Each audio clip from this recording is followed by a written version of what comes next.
Hello friends, I am Satyanarayan. I am 2019 batch IPS officer. और आज इस वीडियो में हम बात करेंगे राजस्थान के मारवाड़ क्षेत्र के महान योद्धा वीर दुर्गादास राठौड़ के बारे में। इनके जीवन परिचय के बारे में जानेंगे और हम वो सारी इन्फॉर्मेशन कलेक्ट करने की कोशिश करेंगे जो राजस्थान के स्टेट एग्जाम्स जो हैं उसमें यूजफुल है। और हम ये भी जानने की कोशिश करेंगे कि दुर्गादास राठौड़ मारवाड़ के इतिहास में क्या योगदान है। तो सबसे पहले दुर्गादास राठौड़ का जन्म अगस्त 1638 में जोधपुर में, ये एक सालवा कलां गांव पड़ता है, वहां पे हुआ था। इनके पिता जो थे वो महाराजा जसवंत सिंह के दुनेवा जागीर के जागीरदार थे। मतलब ये जागीरदारों की फैमिली से आते थे और इनके पिता का नाम आस्करण सिंह राठौड़ था, जो एग्जाम्स में पूछा जा सकता है, हमें पता होना चाहिए। और इनके पिता जो है वो जसवंत सिंह के समय में जागीरदार थे, ये भी एक इम्पोर्टेंट इन्फॉर्मेशन है जो हमें पता होनी चाहिए। साथ ही इनका माता का नाम जो है वो नेत कंवर बाई था, ये इम्पोर्टेंट इन्फॉर्मेशन है। 17वीं सदी में लगभग जो है दिल्ली पर मुगलों का शासक था और उस वक्त जोधपुर जो मारवाड़ वाला क्षेत्र था और मेवाड़ यानी चित्तौड़ वाला क्षेत्र, यहाँ पर जो है वो राजपूत शासक रूल करते थे। और एक तरीके से हम जानते हैं कि जो दिल्ली की जो मुगल सल्तनत थी उसका लक्ष्य था कि सारे जितने भी राजपूत वंश हैं उनको हटाया जाए और दिल्ली की जो है वो सत्ता सीधे स्थापित की जाए।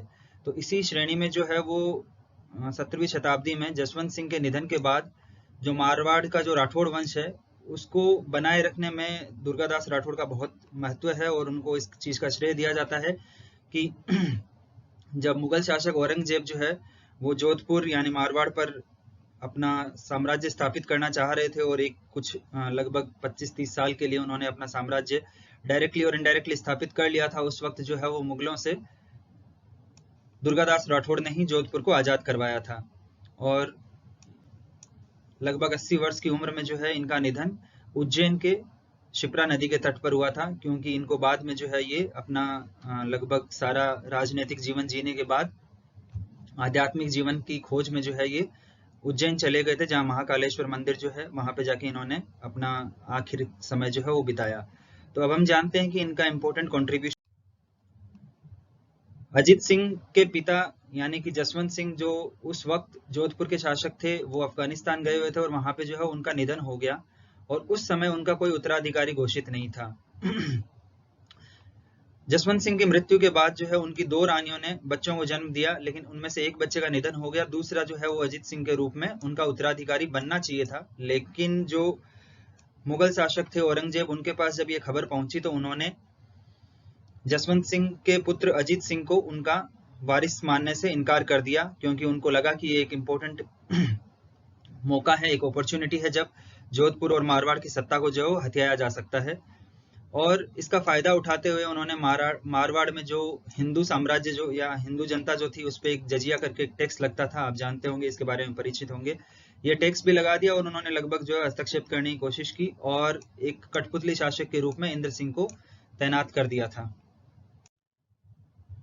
उस वक्त दुर्गादास और जो राजगुरु थे अखिलेश सिंह, ये दोनों लोग दिल्ली गए, इनके साथ में एक डेलीगेशन था और इन्होंने औरंगजेब से जो है वो अनुरोध किया कि अजीत सिंह को जोधपुर का वंशज माना जाए और जब वो मैच्योर हो जाए, 18 वर्ष के प्लस हो जाए, तो उनको जो है वो सीधा रूल करने दिया जाए जोधपुर और मारवाड़ की सत्ता पर। लेकिन औरंगजेब ने इसको ठुकरा दिया और इस तरह से जो है औरंगजेब ने अपनी सेनाएं भेज दी मेवाड़ और मारवाड़ को अपने कब्जे में करने के लिए। और तब दुर्गादास राठौड़ ने जो है वो ये प्रण लिया कि मैं जो है वो मुगलों से इसको आजाद कराऊंगा।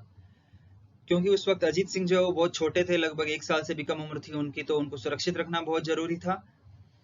इसलिए अजीत सिंह ने एक बलुंदा नाम की जो जगह थी, ये इंपॉर्टेंट पॉइंट होता है, एग्जाम में पूछा जाता है, वहां पर उनको लगभग 1 साल के लिए सुरक्षित रखा और फिर वहां से उन्होंने जो अरावली की जो पहाड़ियां हैं वहां पे आबू सिरोही नाम की एक जगह पर अजीत सिंह को शिफ्ट कर दिया। वहां पे वो लगभग गुमनामी में बड़े हुए और कुछ समय के लिए जो दुर्गादास राठौड़ थे वो दक्षिण की तरफ चले गए यानी डेक्कन में।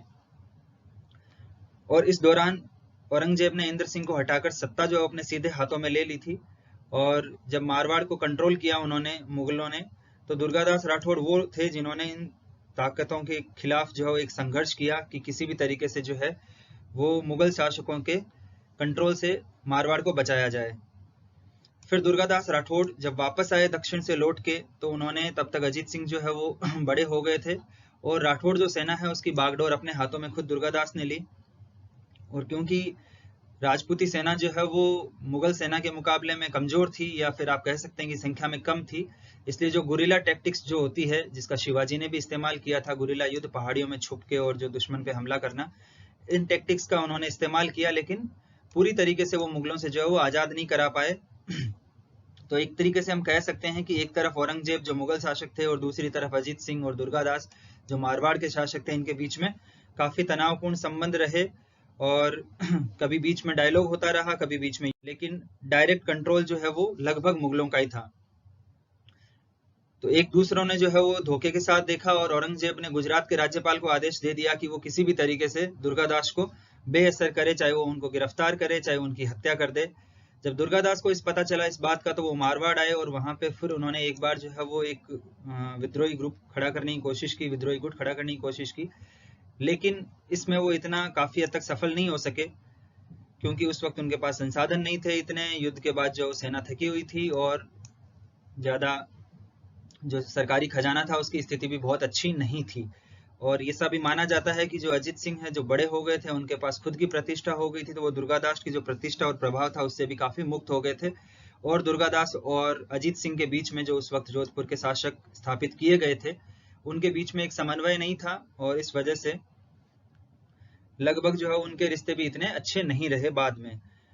फिर 1707 में जब औरंगजेब की मृत्यु हो गई, तो जोधपुर को जब्त करने के लिए दुर्गादास ने इस गड़बड़ी का लाभ उठाया, और अंततः जो मुगल सेना को जोधपुर से हटा दिया, और अजीत सिंह को जो है जोधपुर का महाराजा घोषित किया। इस प्रकार जोधपुर का जो एक तरीके से जो शासन जो है, जो मुगलों के हाथ में चली गई थी सत्ता, उसको वापस दुर्गादास राठौड़ ने ही जो है वो राजपूत हाथों में सौंपी, और अजीत सिंह को जोधपुर का शासक नियुक्त किया। इस तरह से दुर्गादास ने अपने कर्तव्यों को सफलतापूर्वक पूरा किया। जो वादा उन्होंने जसवंत सिंह से किया था, जो वादा उन्होंने राजपूती जनता से किया था, और जो सेना से किया था कि वो मुगलों का शासन हटा देंगे, उसको उन्होंने पूरा किया। और जब हम इतिहास पढ़ते हैं, तो जो कर्नल जेम्स टोड हैं, जो सबसे बड़े जाने माने इतिहासकार हैं, वो भी उनके प्रभाव से प्रभावित हुए बिना नहीं रहे, और उन्होंने दुर्गादास राठौड़ को राठौड़ों का यूलिसिस कहा है। तो ये भी कई बार एग्जाम में पूछ लिया जाता है। इस प्रकार हम कह सकते हैं कि दुर्गादास राठौड़ जो है वो एक चमकता सितारा है, जिसने मुगल सेना से कभी भी अपनी जो गुलामी है उसको स्वीकार नहीं किया, और हमेशा ये कोशिश रही कि अपनी मातृभूमि को जो है वो गुलामी से बचाया जाए, और अंततः वो इसमें सफल हुए। और जैसा हमने पहली स्लाइड में डिस्कस किया था, जब जोधपुर पे राठौड़ों का साम्राज्य वापस स्थापित हो गया था, और जब अजीत सिंह जब बड़े हो गए थे, तो दुर्गादास राठौड़ उज्जैन चले गए थे, जो आज की डेट में मध्य प्रदेश में है। वहां पे उन्होंने जाके अपना आध्यात्मिक जीवन जिया, और लगभग 81 वर्ष की उम्र में उनकी मृत्यु हो गई। दोस्तों, ये वीडियो देखने के लिए आपका बहुत बहुत धन्यवाद, और मैं उम्मीद करता हूं कि ये वीडियो आपको अच्छा लगा होगा। इसमें कुछ इन्फॉर्मेशन है जो आपके लिए एग्जाम्स के पॉइंट ऑफ व्यू से भी इम्पोर्टेंट है, और as a common man, as a common citizen भी आपके लिए कुछ इंपॉर्टेंट इन्फॉर्मेशन इस वीडियो में मैंने आपसे शेयर की।